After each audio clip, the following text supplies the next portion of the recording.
Hello, today let's learn family members in Bahasa Melayu. Ahli keluarga, family members.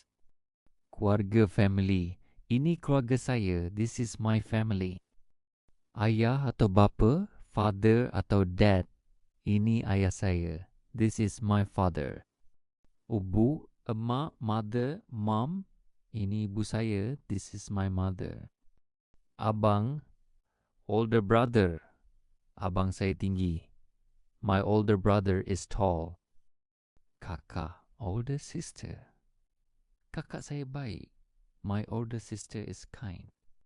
Adik, younger brother or younger sister. Adik lelaki, younger brother. Adik perempuan, younger sister. Datuk atau atuk, grandfather. Nenek, grandmother. Suami, husband. Isteri, wife. Mother, ibu. Younger sister, adik. Grandfather, datuk. Family, keluarga. Older brother, abang.